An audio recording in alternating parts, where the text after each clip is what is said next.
भरोसे के बजट के नाम से इस बजट को पेश किया गया है ना। आज हम इस वीडियो में बजट के प्रमुख आंकड़ों को देखेंगे। इस वीडियो के हम 2 पार्ट करेंगे।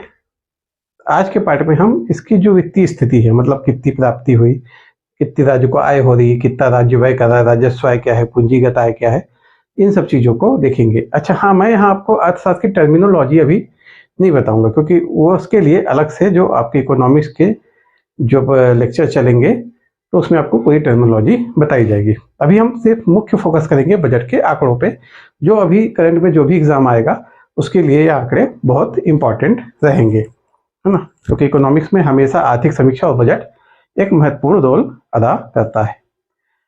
देखिए, बजट क्या होता है? बजट होता है आगे आने वाले वर्ष का वित्तीय अनुमान, है ना, जिसे हम बोलते हैं वार्षिक वित्तीय विवरण। अगर राज्य के बजट को देखें तो इसका जो उल्लेख है वह अनुच्छेद, संविधान के अनुच्छेद 202 में है, और केंद्रीय बजट का किस में है? 112 में, है ना। जो हम केंद्रीय बजट के लिए जो शब्द यूज करते हैं वो कहते हैं हम सकल घरेलू उत्पाद, और जब राज्य के लिए वही हम यूज करते हैं तो आपका सकल राज्य घरेलू उत्पाद, GSDP। ठीक, सकल राज्य घरेलू उत्पाद क्या होता है? एक नॉर्मल ओवरव्यू दे देता हूं कभी, कि एक एरिया में, मतलब जैसे छत्तीसगढ़ राज्य के अंतर्गत जितनी भी सेवाएं या वस्तुएं एक वर्ष के अंतर्गत उत्पादित हुई हैं, उनका मूल्य, ठीक, वो चाहे छत्तीसगढ़ के नागरिकों के द्वारा हुई हो या छत्तीसगढ़ के बाहर के नागरिकों के द्वारा, वह संस्था बस इस भौगोलिक इकाई के अंतर्गत होना चाहिए। ठीक, तो ये होता है आपका सकल राज्य घरेलू उत्पाद। समझ में हुआ? आइडिया क्लियर हुआ थोड़ा? एक निश्चित भौगोलिक एरिया, उसके अंदर जो भी कंपनियां हैं, व्यक्ति हैं, जो भी उत्पादन कर रहे हैं, ठीक, एक वित्तीय वर्ष में उनके उत्पादन का जो अंतिम उत्पादन का जो मूल्य होगा, बीच के उत्पादन का नहीं, अंतिम उत्पादन का जो मूल्य होगा, उसका जो सकल योग होगा वही आपका सकल घरेलू उत्पाद होगा।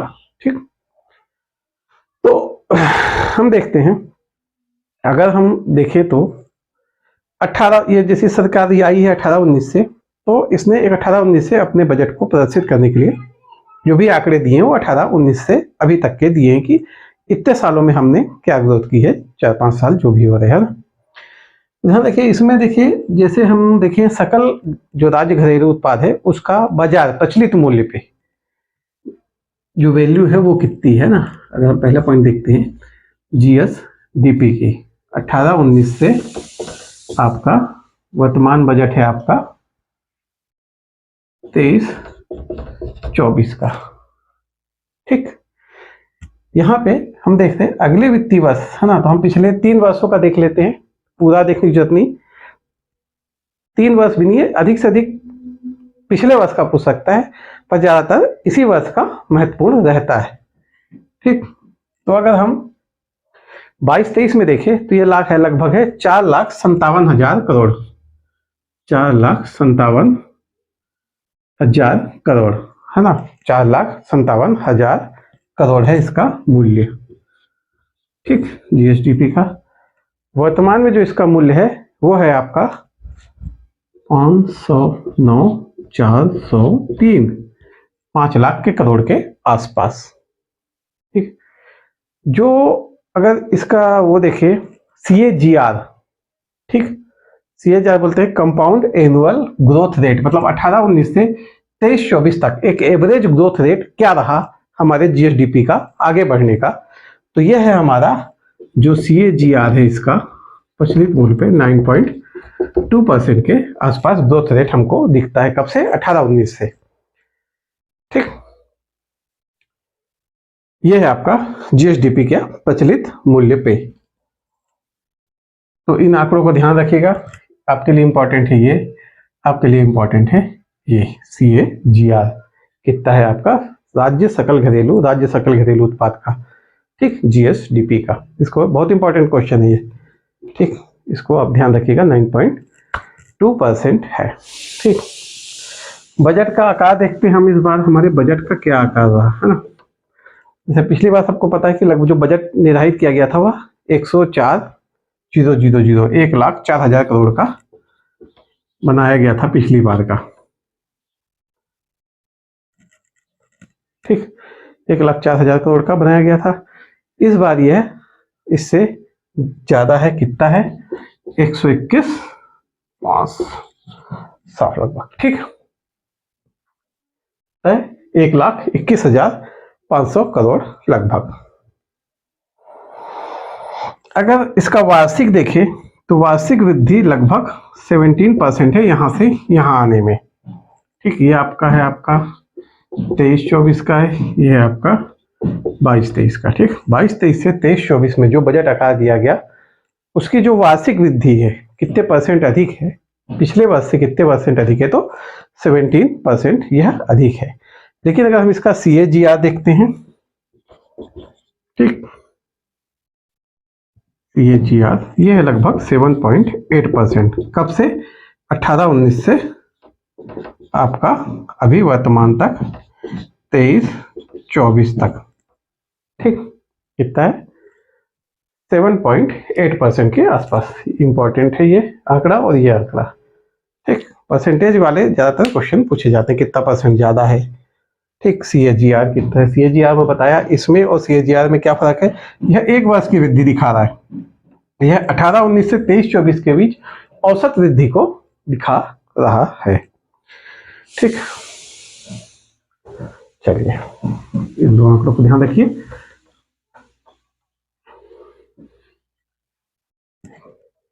देखिए बजट में क्या है, ये जो पैसा इन्होंने बताया 121,500 करोड़ जो लगभग है, तो ये सरकार ने बताया, लेकिन ये पैसा आएगा कहाँ से, है ना? तो एक सरकार की आय होती है, एक सरकार का व्यय होता है। आय को हम पूंजीगत प्राप्ति ले लेते हैं, ठीक, और व्यय को तो व्यय लेते हैं। ठीक, पूंजीगत प्राप्ति नहीं, प्राप्तियां लेते हैं। ठीक, तो हम देखते हैं सरकार की प्राप्तियां कि आखिर सरकार को ये पैसे कहां कहां से प्राप्त हो रहे हैं जिसका सरकार ने बजट बनाया है। ठीक, बजट की वैल्यू कितनी हमारी? 121,501 करोड़, एग्जैक्ट वैल्यू ये रही। ठीक, ये है आपकी कुल प्राप्तियां। इसके दो भाग होते हैं। ठीक, बजट के एक्चुअली दो भाग ही होते हैं, एक होता है राजस्व, एक होता है पूंजीगत। तो हम इसको लिखते हैं राजस्व प्राप्ति और इसको बोलते हैं पूंजीगत प्राप्ति। ठीक, क्या बोले? राजस्व प्राप्ति और पूंजीगत प्राप्ति। देखिए राजस्व प्राप्ति क्या होती है? राजस्व प्राप्ति में ऐसी प्राप्तियां आती हैं जिसका उपयोग सरकार, मतलब जिसके बदले सरकार कुछ दे नहीं पड़ता, सरकार उसका पूरा उपभोग कर सकती है। जैसे मतलब कि कैसे समझाऊं मैं आपको? जैसे कर से जो प्राप्तियां होती हैं ना, सरकार को आएगी, सरकार उसका यूज कर सकती है, सरकार के उसके प्रति कुछ देयता नहीं होती, उन प्राप्तियों के लिए सरकार के पास कोई देयता नहीं जनरेट होती। राजस्व प्राप्ति, सरकार ने किसी बिल्डिंग से किराया लिया, है ना, बिल्डिंग से जैसे सरकार ने शुल्क लगाया, शुल्क लिया, कर लगाया, कर लिया, तो सरकार के उसके बाद उसके प्रति कोई देयता नहीं है, मतलब सरकार उसके कोई उधारी नहीं है सरकार के ऊपर, तो उसको लौटाना पड़ेगा। जो सरकार को लिया वो सरकार पूरा खर्च कर सकती है, सरकार के पास ऐसी कोई लाइबिलिटीज नहीं है कि सरकार उसको किसी को लौटाएगी बाद में या कहीं उसको वापस उन चीजों को देना है। तो सरकार की वह सभी आय जो इस प्रकार की होती हैं, है ना, वह राजस्व आय के अंतर्गत आती है या राजस्व प्राप्तियों के अंतर्गत आती है। जैसे समझिए कि सरकार ने किसी को ऋण दिया, है ना, ऋण दिया और अब सरकार को उस ऋण पे ब्याज मिलेगा, तो जो ब्याज मिलता है वह राजस्व प्राप्ति रहता है, क्योंकि सरकार को वो जो ब्याज मिला उसको सरकार अपने खर्च पे यूज कर सकती है। लेकिन सरकार ने जो ऋण दिया था वह जो प्राप्त होगा उसे वापस, वह उसकी जो पूंजीगत प्राप्ति उस समय की रहेगी, उसमें ऐड होगी। ठीक, ऐसे ही जब सरकार चुकाती है, ठीक, जब सरकार, मान लो हम सरकार ने ऋण लिया है और उसको चुकाना है, तो जब ऋण का मूलधन चुकाएगी, ठीक, ऋण का जो मूल चुकाएगी वह पूंजीगत व्यय में जाएगा, क्योंकि ये सरकार की पुरानी देयता है, ये देयता हुई ना सरकार की, ऋण लिया है तो उसे चुकाना पड़ेगा, यह देयता है, तो ये किस में जाएगी? पूंजीगत व्यय में। ठीक, लेकिन जो उसका ब्याज है है ना, वह तो सरकार के किसी ऋण के बदले नहीं दिया, उसका तो उसका ब्याज जनरेट हुआ वो दिया, वह उसका राजस्व में जाता है। ठीक, तो एक चीज ध्यान रखिए, जैसे राजस्व प्राप्ति में सरकार के पास कोई देयता नहीं रहती, पूंजीगत प्राप्तियों में सरकार के पास देयता रहेगी या सरकार का खर्च ऐसा रहेगा जिससे आगे आने वाले वर्षों में भी उसका मूल्य रहेगा, उसका पूरा उपभोग नहीं होगा। इसको हम ऐसे समझ सकते हैं एक तरीके से और, कि राजस्व प्राप्तियां में सभी ऐसी प्राप्तियां आएंगी जिनका हम उपभोग कर सकते हैं पूर्ण रूप से, है ना, इसके प्रति हमको किसी से ऋण नहीं लेना पड़ेगा, कि ऋणों की हमको आवश्यकता नहीं होगी किसी से लेने की, या बोले तो हम मतलब किसी कोई देयता जनरेट नहीं होगी, देयता तो आप लोग समझ रहे होंगे, है ना। और पूंजीगत प्राप्तियों में क्या है कि हमें जैसे ऋण लिए, ऋण क्या है, देता हुआ, हमको इसको अगले साल लौटाना पड़ेगा, यह इसी वित्तीय वर्ष में नहीं रहेगा, ये अगले वित्तीय वर्ष में भी इसका इफेक्ट रहेगा, है ना।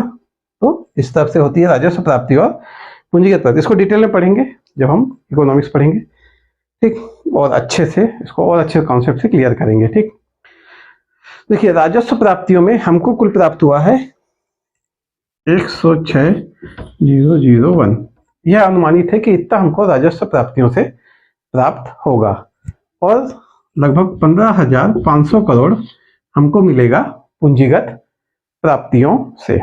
यह कुल प्राप्तियों का यह कितना है, कुल प्राप्तियों का यह है 88%,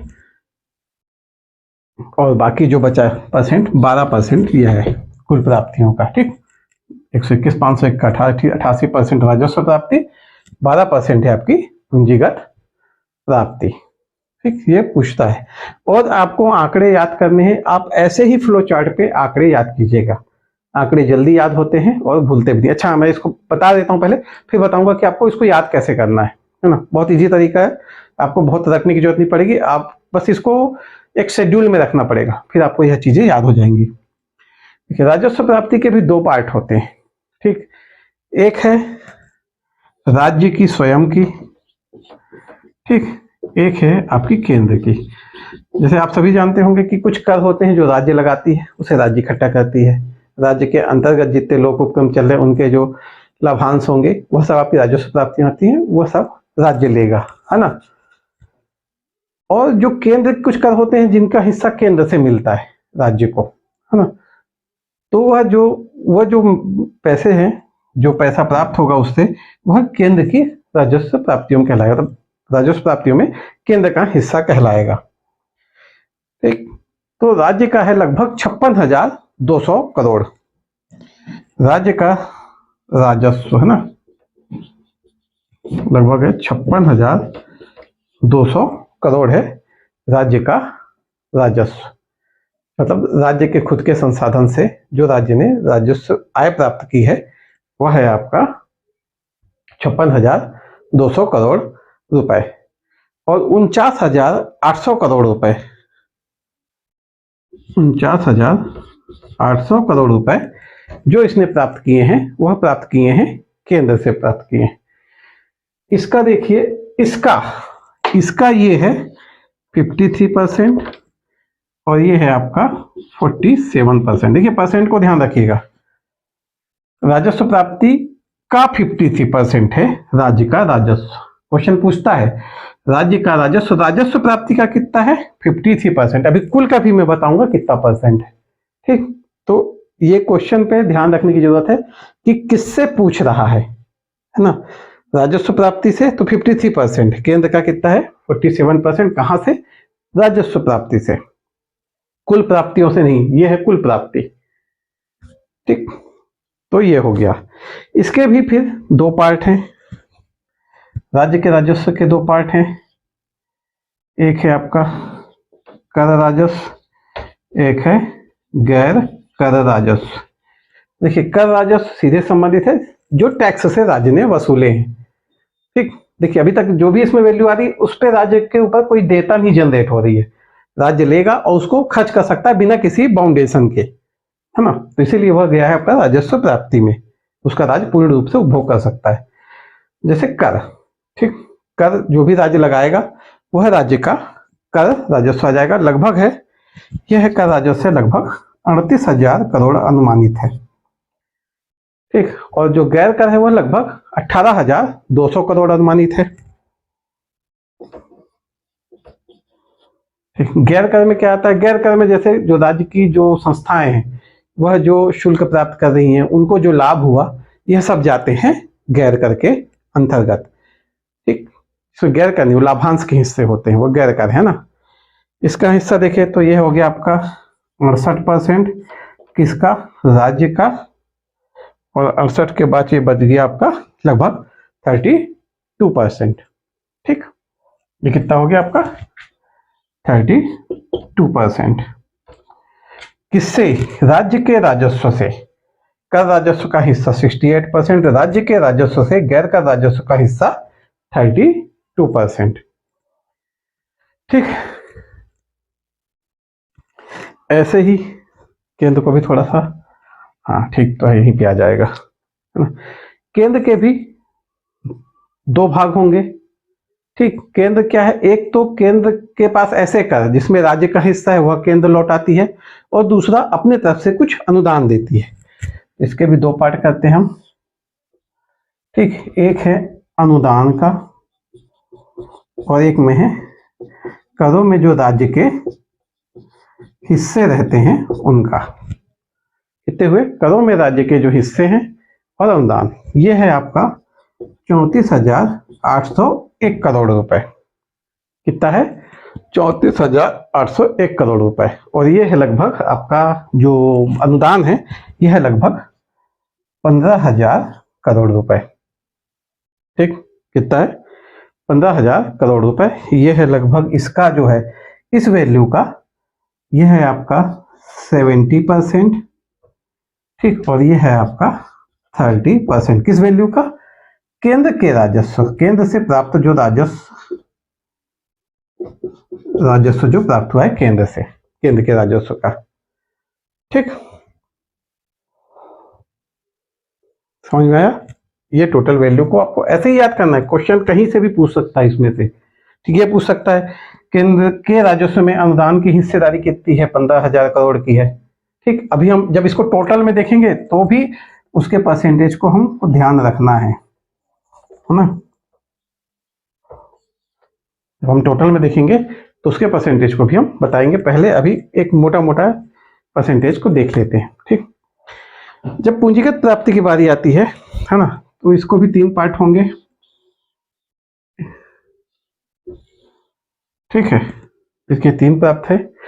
एक है आपका शुद्ध लोक ऋण,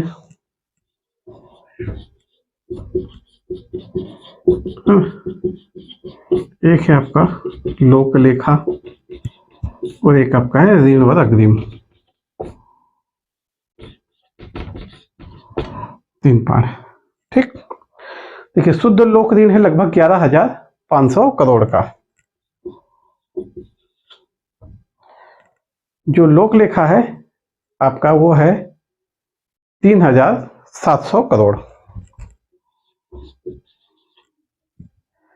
ठीक, एक है 11,500 करोड़, एक है आपका 3,700 करोड़, और एक है आपका जो ऋण है यह लगभग 300 करोड़ का है।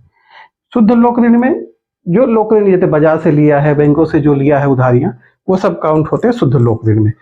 जो लोक लेखा से जो लिया रहता है, ठीक, लोक लेखा में जैसे आपकी जो बचत हो गई, राज्य सरकार द्वारा जो बचतें इकट्ठा की जाती हैं लोक वित्त में, उनसे जो उधार के, उससे जो उधार लेके वो काम चलाता है, क्योंकि ये पैसे तो बाद में लौटाने हैं जनता को, उनसे जो लेके उधार चलाता है वो लोक लेखा में आते हैं। और ऋण और अग्रिम, आपका जो ऋण लिया वो ऋण और अग्रिम। ठीक, इसको हम डिवाइड करेंगे तो लगभग 2%, 15,500 का 2% आपका ऋण और अग्रिम है। लोक लेखा है आपका 24%, कितना हो गया 26%, तो बाकी 74% हो गया आपका शुद्ध लोक ऋण।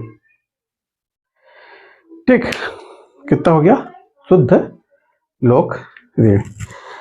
चलिए इसमें कुछ आंकड़ों को अब हम परसेंटेज में देखते हैं कि टोटल से कितने परसेंटेज में यह रहे, है ना। राजस्व व्यय तो 88% रहा।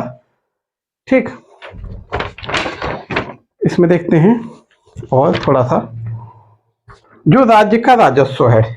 ठीक, ये जो 53% है, कुल प्राप्तियों से ध्यान रखिएगा 46% है कुल प्राप्तियों का, और केंद्र का राजस्व जो है वह कुल प्राप्तियों का 40 1% है।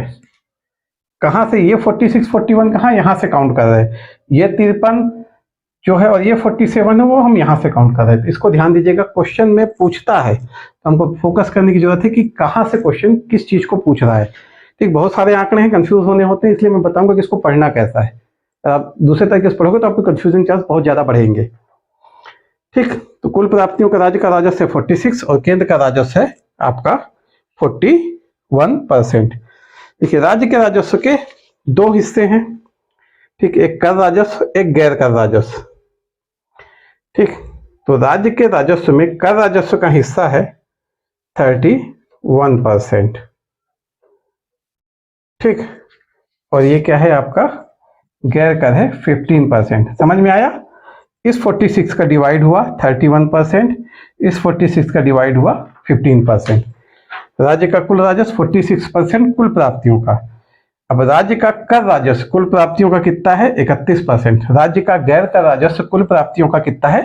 15%। इन चीजों को ध्यान रखना है, बहुत ध्यान से ये आंकड़े लिखिएगा, है ना। नहीं हो तो आप इसको ना अपने हिसाब से मेंशन कीजिएगा, थोड़ा सा लिखिएगा एक जगह ही, तब आपको डिफरेंस दिखेगा। आप अलग अलग लिखोगे ना तो कंफ्यूज हो गए। इन सब आंकड़े को एक जगह ऐसे ही फ्लो चार्ट में लिखिए। जैसे मैंने यहाँ 46 लिखा ना, इसको थोड़ा सा अलग हाईलाइट कर दीजिए, इसको थोड़ा सा अलग हाईलाइट कीजिए, इसको थोड़ा सा अलग हाईलाइट कीजिए, तो हमको ये समझ में आया 68 है मतलब यहाँ से लिया गया है, 31% है मतलब यहाँ से लिया गया है। ठीक, केंद्र के इसके दो हिस्से किए गए हैं। ठीक, 47% का, एक है आपका 41% का। अब ये 41% को दो भाग में डिवाइड करना है, एक राज्य का जो इससे राज्य के लिए जो राजस्व मिला और दूसरा अनुदान। तो ये है लगभग एक है आपका 29%। ठीक, 29% को 41% में माइनस कीजिए, ये आ गया आपका 12%। ये दोनों आंकड़े को भी ध्यान रखिएगा। ठीक, क्या है क्वेश्चन? केंद्र के राजस्व में कुल प्राप्तियों में कितना परसेंट राज्य के हिस्से है? तो 29%। कुल प्राप्तियों में केंद्र के द्वारा अनुदान जो दिया गया है वो कितना परसेंट है? आपका 12%। देखिए, यहां से सीधे क्वेश्चन में ना पूछने का तरीका है। अगर राजस्व प्राप्ति से पूछा तो आपके परसेंटेज पूरे दूसरे हो जाएंगे, अगर कुल प्राप्तियों से पूछा तो परसेंटेज आपके दूसरे रहेंगे। दोनों ही परसेंटेज इंपॉर्टेंट है, दोनों ही परसेंटेज से क्वेश्चन पूछता है, तो इसलिए इसको आपको ध्यान रखना है। ठीक, शुद्ध लोक ऋण को देखिए हम कुल प्राप्तियों से शुद्ध लोक ऋण है लगभग 10%। अच्छा, ये मोटा मोटा आंकड़ा लिखा है, ये पॉइंट में भी होगा कुछ इधर उधर, पर हमको इसमें मोटा मोटा देखना है ना। पॉइंट इसमें नहीं आएंगे अभी, जब आएंगे तो मैं आपको बताऊंगा कहाँ याद करना है। लोक लेखा है 3% और ये जो 2% था ये है आपका 0.2%। कहाँ से? कुल प्राप्तियों से। इस वैल्यू के रेफरेंस में ये 10%, इस वैल्यू के रेफरेंस में 3%, इस वैल्यू के रेफरेंस में 0.2% है ये। ठीक, ये है आपकी कुल प्राप्तियां। ऐसे राज्य को प्राप्तियां प्राप्त होती है, ऐसे इसका कैटेगराइजेशन या वर्गीकरण होता है। इस वर्गीकरण से क्वेश्चन अक्सर पूछे जाते हैं, तो आपको ये बहुत अच्छे से याद होना चाहिए। याद करने की टेक्निक मैं आपको बताऊंगा, पहले इसको थोड़ा निपटा लेते हैं, है ना। ठीक है, इसको मैं मिटा देता हूं। कोई डाउट होगा तो आप मेरे को पूछ लीजिएगा।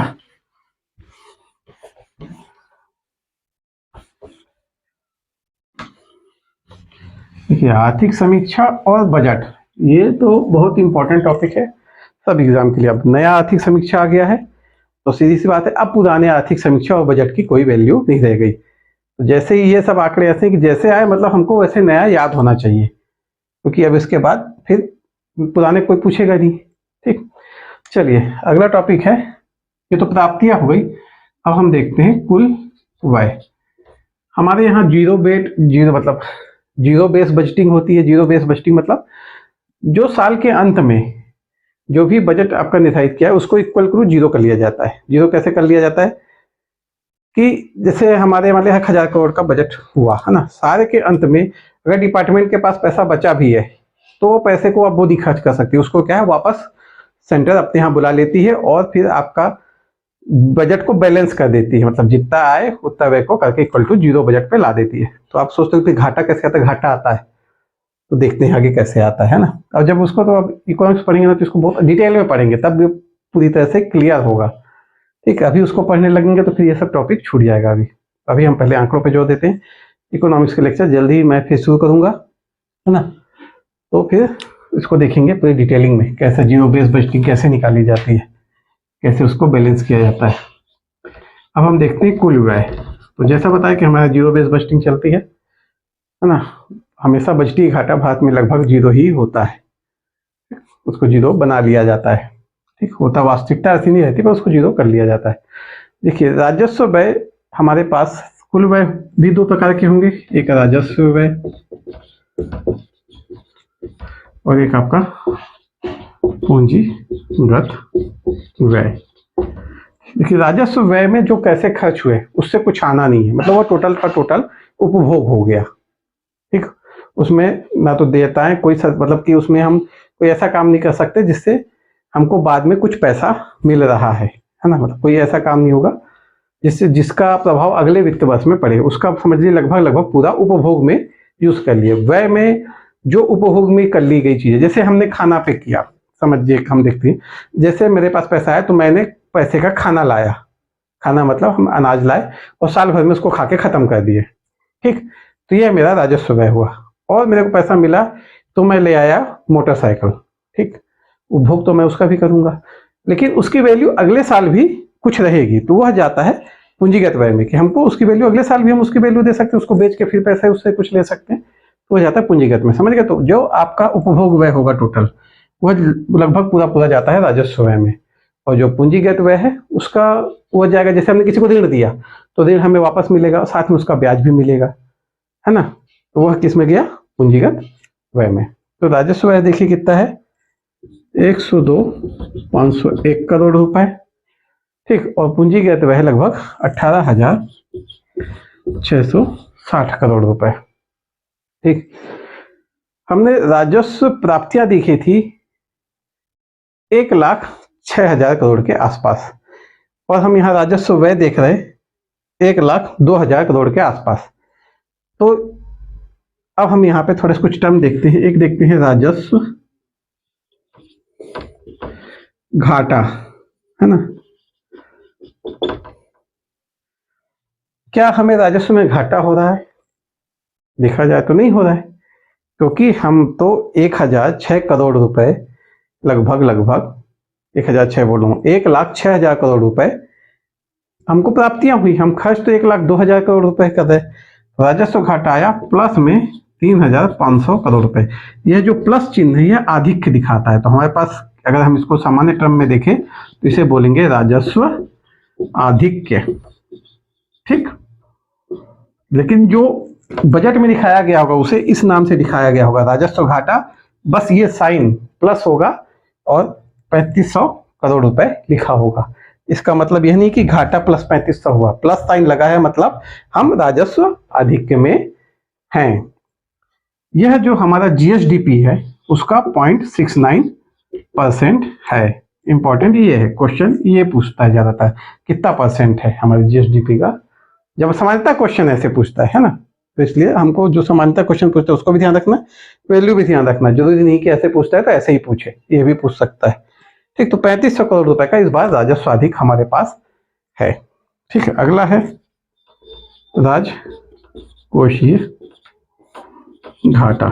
देखिए, राजकोषीय घाटा जो होता है यह सरकार के संपूर्ण देयताओं को दिखाता है। मतलब सरकार ने इस वर्ष लिया या पुराने वर्ष के जो ब्याज हैं वह भी राजकोषीय घाटा के अंतर्गत आते हैं। राजकोषीय घाटा कितना है?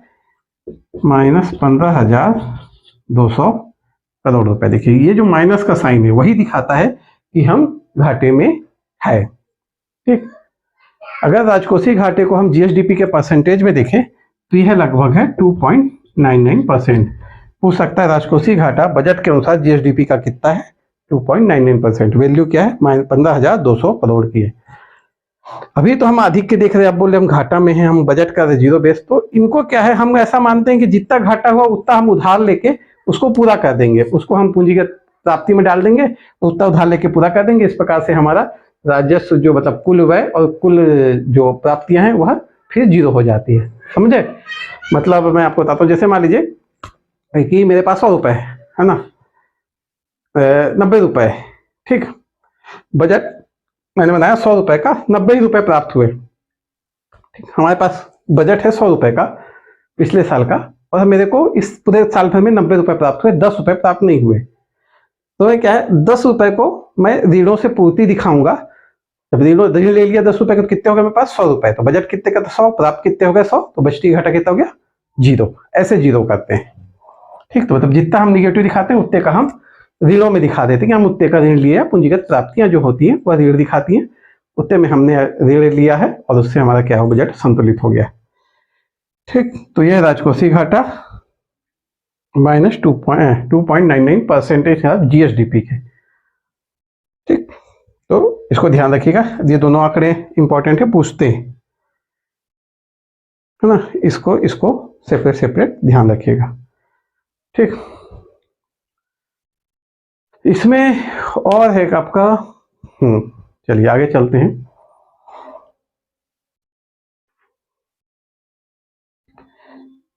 एक मिनट,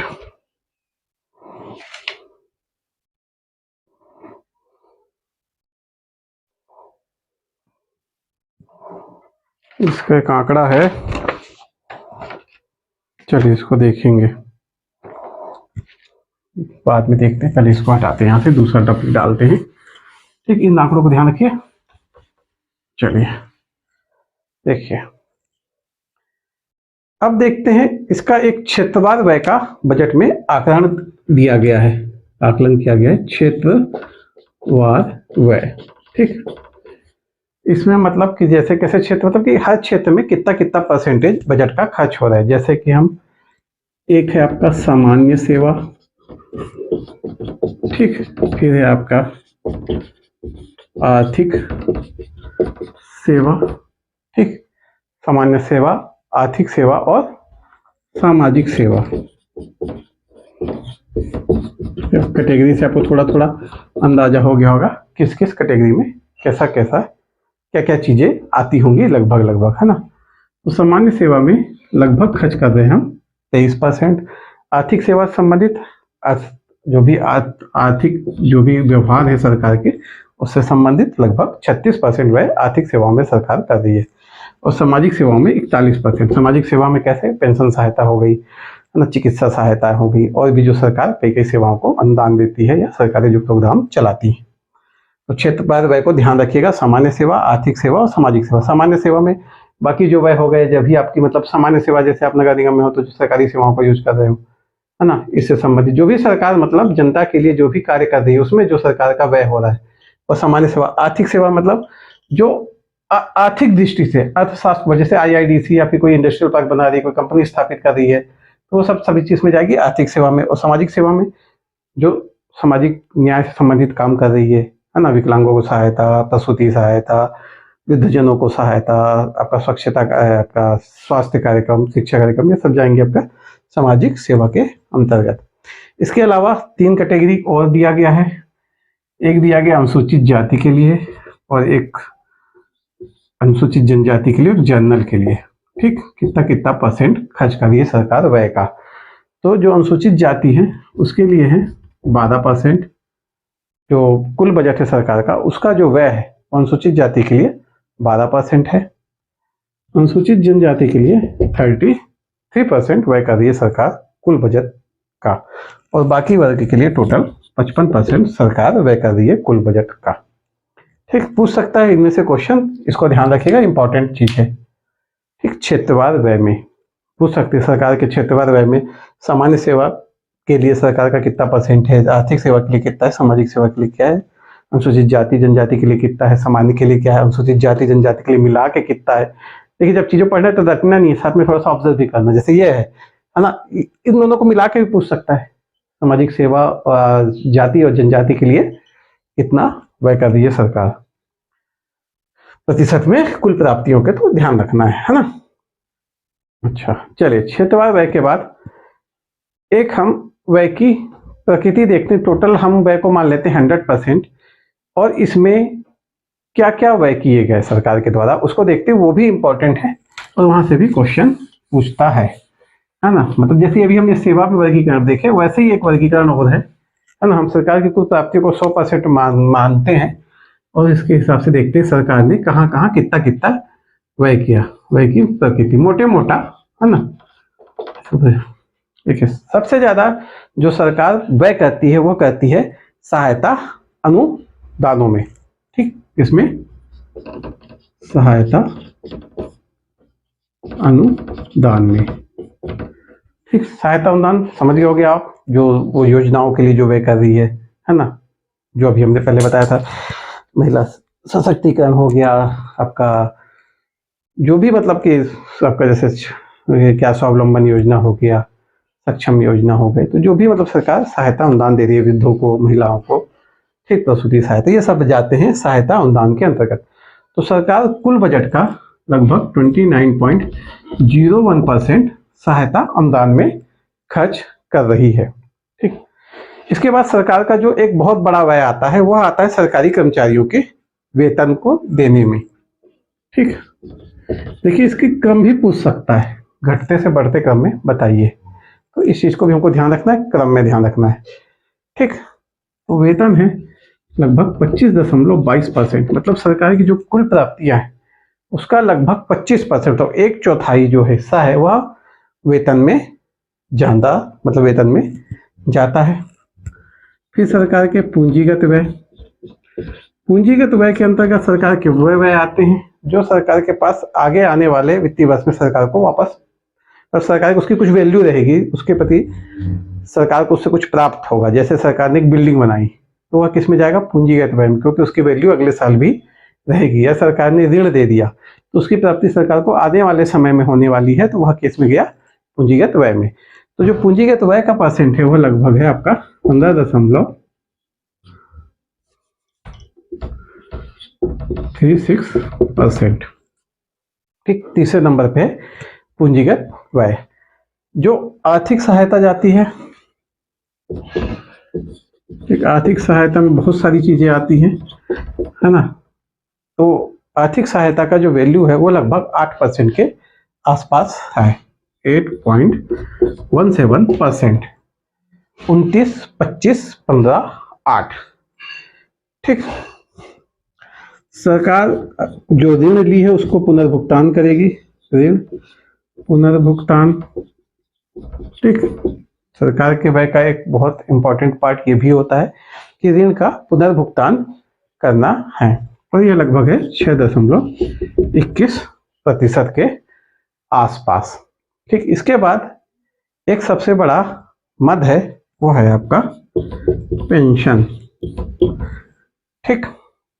जो सरकार के रिटायर्ड कर्मचारी हैं उनका पेंशन भी, और ये सारी व्यय लगभग सारे तो नहीं, से वेतन हो गया, है ना, आपकी ऋण भुगतान हो गया, पेंशन हो गया, सरकार के बाध्य व्यय में आते हैं। तब ये तो सरकार को करनी ही है, इनसे सरकार पीछे नहीं हट सकती। सहायता अनुदान को सरकार ऊपर नीचे कर सकती है ना।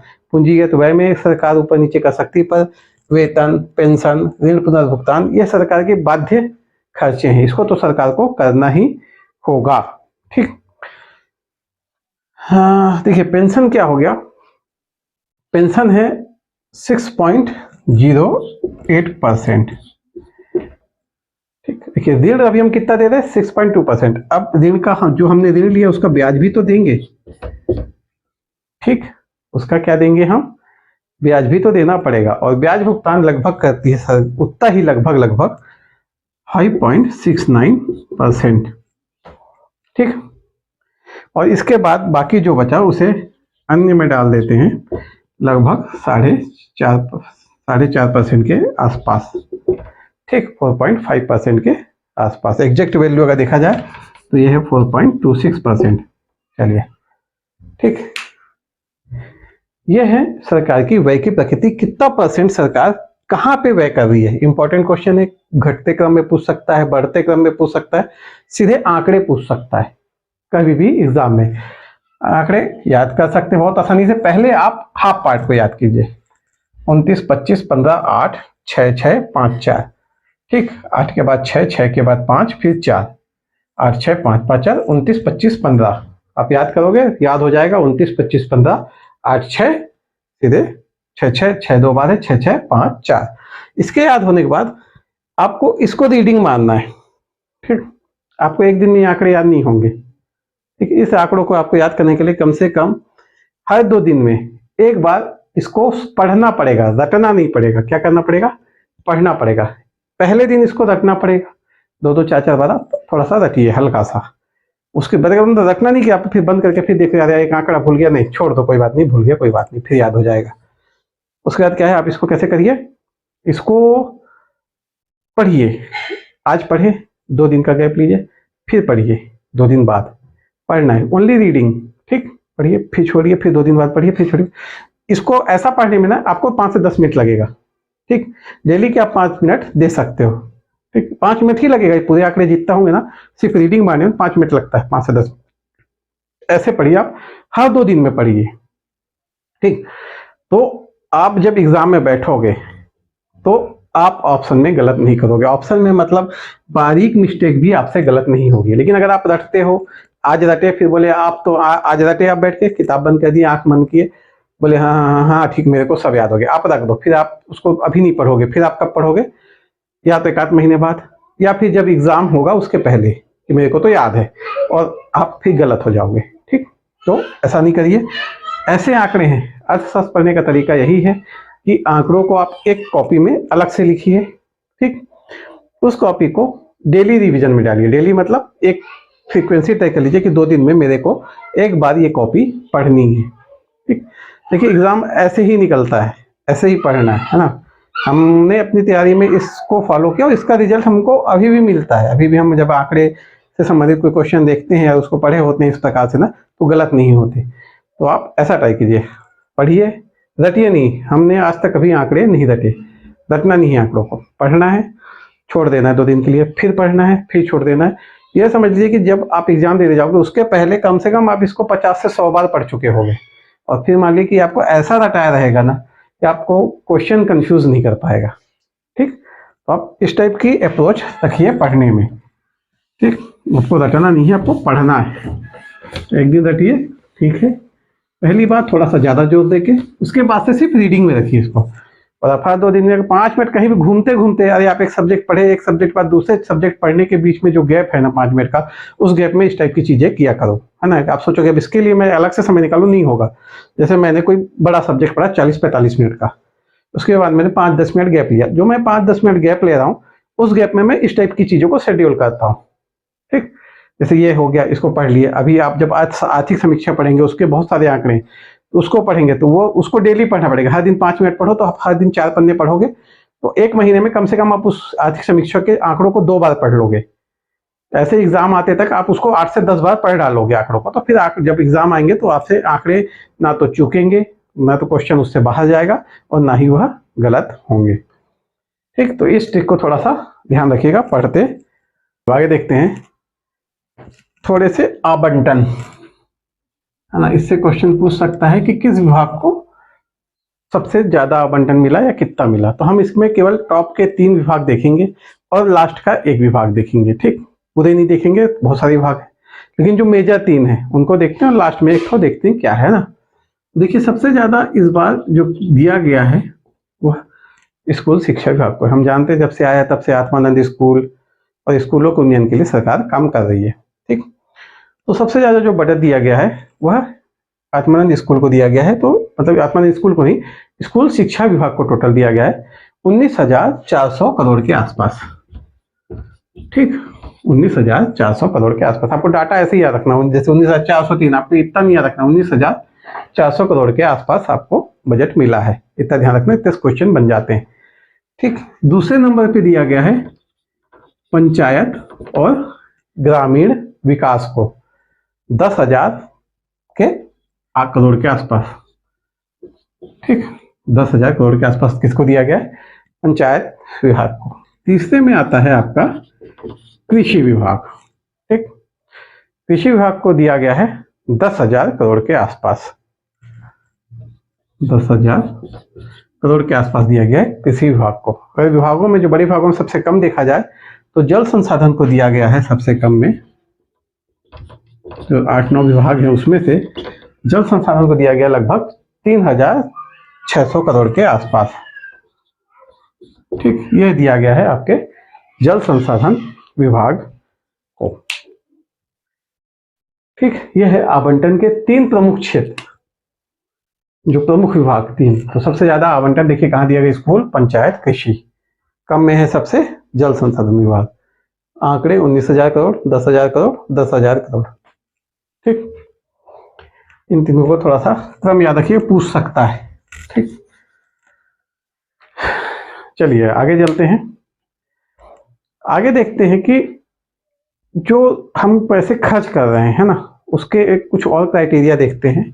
अभी हमने देखा जैसे कि सम्मान में कुल सहायता में इतना खर्च किया, वेतन किया, उसके एक और कुछ देखते हैं, जैसे कि बाध्य कितने हैं, सहायता अनुदान कितने हैं, पूंजीगत कितना है, इस टाइप से, है ना, परसेंटेज में। तो अपन चालू करते हैं। रुपए का खर्च होना, रुपए मतलब एक रुपए की यूनिट के हिसाब से हम देख रहे हैं, रुपए का खर्च होना देखते हैं इसको। रुपए का खर्च मतलब जो हमारा कुल पूंजीगत प्राप्तियां उसको हम 1 रुपए मान रहे हैं, और उसके परसेंटेज के हिसाब से देखते हैं कितना खर्च हुआ और कहाँ खर्च हुआ। ठीक, जो सरकार के बाध्य व्यय हैं, जो मैं आपको बताया, वेतन, भत्ते जो है सरकार के सबसे बाध्य व्यय हैं। पेंशन जो है वो आपको देना ही देना है, आप इसको रोक नहीं सकते। ब्याज है, यह आपको देना ही देना है। कितना कितना परसेंट हमने देखा था, लगभग 25%, 6%, 6%। ठीक, यह कुल मिला के सरकार का कहलाता है बाध्य व्यय। ठीक, तो अगर बाध्य व्यय का कुल परसेंट देखेंगे तो कितना हो गया, लगभग 37% हो गए सरकार के बाध्य व्यय। ठीक, उसके बाद ऐसे व्यय जो सरकार परिवर्तित कर सकती है। ठीक, जिसमें आ जाता है आपका पहले सहायता अनुदान। सहायता अनुदान जो सरकार की योजनाओं में खर्च हो रहा है। ठीक, फिर आती है आर्थिक सहायता। आर्थिक सहायता जैसे हमने करंट में भी पढ़ा था कि जो खेलने जा रही थी, कहाँ पे, दुबई जा रही है, पर उनके पास पैसा नहीं था, तो सब मुख्यमंत्री के द्वारा आर्थिक सहायता प्रदान की गई। इस टाइप की आर्थिक सहायता और भी है ना, तो जाती है आपकी आर्थिक सहायता के अंतर्गत। फिर है आपका पूंजीगत। पूंजीगत में आपको पता है, ये सरकार बिल्डिंग खरीदना है, ऋण देना है, कोई निर्माण करना है, सरकार इसमें कंट्रोल कर सकती है, तो रोक सकती है, बाद में कर सकती है, नहीं भी कर सकती। ये चाहता है पूंजीगत में, सरकार इसके लिए बाध्य नहीं है कि इसको ऐसा करना ही है। ठीक, और है आपका इसमें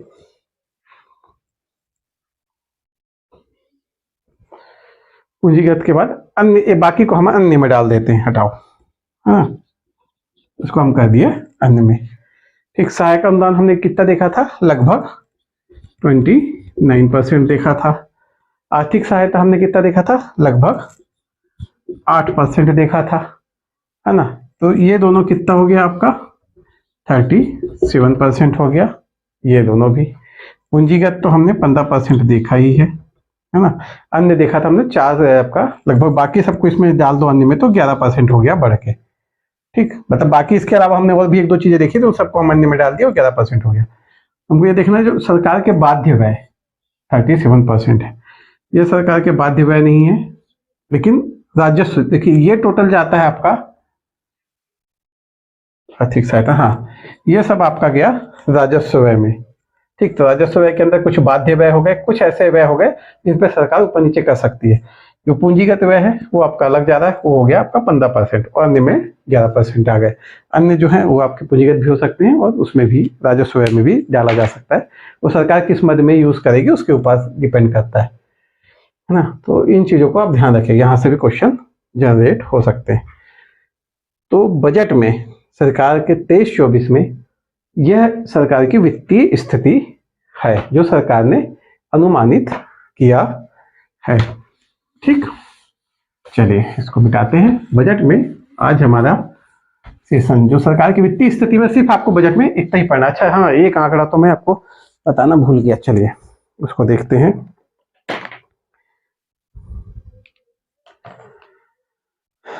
देखिए,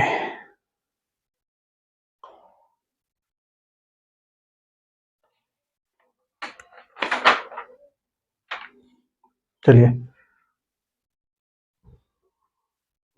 आइए देखते हैं अपन कि एक जगह लिखिए छत्तीसगढ़, एक जगह इंडिया।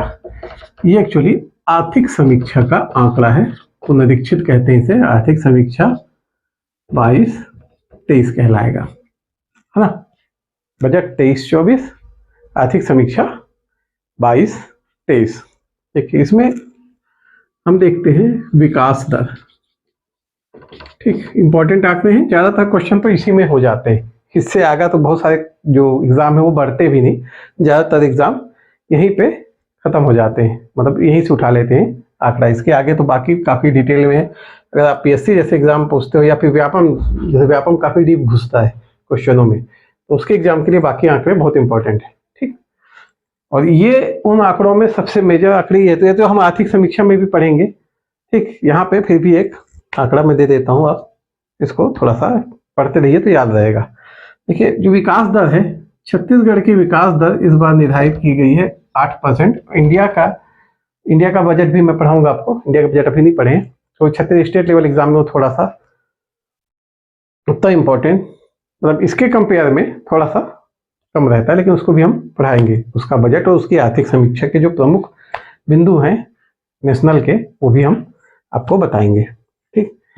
विकास दर, फिर हमने देखा कि विकास दर के जो 3 क्षेत्र रहते हैं आपका, कौन कौन सा, प्राथमिक, द्वितीयक और तृतीयक, किसमें डिवाइड करते हैं, कृषि में, उद्योग में और सेवा क्षेत्र में भाग करते हैं ना। कृषि, उद्योग, सेवा क्षेत्र, प्राथमिक, द्वितीयक, तृतीयक, इसमें थोड़ा सा फर्क है। तृतीयक तो ठीक है, प्राथमिक और द्वितीयक में ध्यान रखना है कि उद्योग और खनन प्राथमिक क्षेत्र में आता है, लेकिन जब ऐसे मतलब इसका ग्रोथ निकाला जाता है तो उद्योग के अंतर्गत आता है, मतलब द्वितीय क्षेत्र में चला जाता है। खनन किस में है, प्राथमिक क्षेत्र में आता है, ठीक। लेकिन जब ये ग्रोथ रेट निकाली जाती है आपका सेक्टर वाइज, तो उसमें खनन को उद्योग के साथ लिया जाता है, ठीक। यही एक जो अंतर है उसको ध्यान रखिएगा। कृषि का जो है छत्तीसगढ़ में ग्रोथ अनुमानित किया गया है 5.9%। कितना अनुमानित किया गया है, 5.9%। भारत में यह अनुमानित किया गया है 3.5%। इंपॉर्टेंट आंकड़े याद रखना है, 5.9, 8, 7, 5.5, 3.5, 5.9, 3.5%। उद्योग है 7.8%। छत्तीसगढ़ में उद्योग की वृद्धि दर को अनुमानित किया गया है कि 7.8% की वृद्धि दर से उद्योग बढ़ेगा, जबकि भारत में यह अनुमानित किया गया है 4.1% के हिसाब से। भारत में अनुमान लगाया कि उद्योग की क्या ग्रोथ रहेगी, 4.1% के उद्योग की ग्रोथ रहेगी। बचा सेवा छत्तीसगढ़ में रहेगी ग्रोथ सेवा की 9.2%, ठीक। कितनी रहेगी, 9.2%, और लगभग यह बराबर ही रहेगी नेशनल में भी 9.1% प्रति व्यक्ति आय, ठीक। प्रति व्यक्ति आय को देखते हैं, प्रति व्यक्ति आय 133,898, कितना, 133,898, यह छत्तीसगढ़ की प्रति व्यक्ति आय अनुमानित की गई है आपकी 23-24 की, जबकि भारत की कितनी की गई है, लगभग 1,70,620 करोड़ रुपए, 1,70,620 रुपए, करोड़ रुपए नहीं, 20 रुपए, 1,70,620 रुपए। एक भारत में ये माना गया कि पिछले 7 साल हुए जब से मोदी गवर्नमेंट आई है, उसके बाद यह ग्रोथ दुगनी हो गई है इस बार, ठीक। इसके पहले जब आया था उस समय जो था वैल्यू इसका जस्ट हाफ था। वृद्धि देखा जाए तो जो छत्तीसगढ़ की प्रति व्यक्ति आय है उसमें वृद्धि हुई है 10.9% के आसपास, ठीक। कितनी वृद्धि हुई है, 10.9% के आसपास वृद्धि हुई है, और जो भारत में वृद्धि हुई है वह हुई है 13.7% की वृद्धि, ठीक। कितनी, 13.7% के आसपास, ठीक। आपको ऐसे ही याद रखना है, क्वेश्चन ऐसे ही पूछता है ना, एकदम पॉइंट टू पॉइंट, जैसे इसको याद करना है ना। 5, 7, 9 पहले याद कीजिए, फिर 9 यहाँ गया, 9, 8, 9 से 1 कम 8, और इधर 2, फिर 3, 4, 9, 5, 1, 1, दो पार्ट में, ऐसे जो पॉइंट वाले क्वेश्चन होते हैं ना, दो पार्ट में याद कीजिए, 5 7 9, 9 8 2, 3 4 9, 5 1 1। और इसको आप रेगुलर पढ़ोगे, पढ़ने का तरीका मैं आपको बता दिया हूँ, है ना। आपको वैसे ही पढ़ना है और आप पढ़ के देखो। देखिए विश्वास मत कीजिए मेरा, आप इसको पढ़ के देखिए, अप्लाई करके देखिए, 1 महीना पढ़िए, अगर रिजल्ट नहीं मिलता तो फिर मेरे को बोलिएगा, है ना। रिजल्ट ऐसे कैसे नहीं मिलेगा, रिजल्ट मिलेगा ही मिलेगा, ठीक। क्योंकि इन आंकड़ों को याद करने के यही तरीके हैं, नहीं तो आप भूल जाओगे। आपको रेगुलर पढ़ना है ये आंकड़े, ऐसा नहीं है कि सिर्फ 1 महीना, हाँ कि आप 1 महीने के अंत में लगे याद, अब तो याद हो गया, अब नहीं पढ़ना, हाँ ऐसा नहीं। आपको हर 2 दिन, अभी 2 दिन में पढ़ रहे हो, आपको जब थोड़ा सा अपने ऊपर कॉन्फिडेंस हो गया कि अब मेरे को थोड़ा बनता है, तो आप 2 दिन की जगह 3 दिन में रिपीट करो, पर आपको वीक में एनी हाउ 1 से 2 बार इसको आपको पढ़ना ही पढ़ना है, नहीं तो आप आंकड़े में गलती करोगे। चलिए ठीक है, आज का हमारा बजट का जो वित्तीय, जो राजकीय आय और राजकीय व्यय, राजकीय वित्त से संबंधित जो भी आंकड़े थे वो कंप्लीट हो गए हैं। अब बजट में बची हैं जो हमारे पास योजना, जो नवीन योजनाएं सरकार की शुरू हुई हैं, सरकार ने किस किस योजना को कितना कितना आवंटित किया है, इसको हम अपने अगले वीडियो में कंप्लीट कर लेंगे। अगले वीडियो में हमारा छत्तीसगढ़ का बजट के जो मुख्य बिंदु हैं वो कंप्लीट हो जाएंगे, और किसी भी एग्जाम के लिए छत्तीसगढ़ के बजट को इससे ज्यादा पढ़ने की जरूरत नहीं है। हाँ,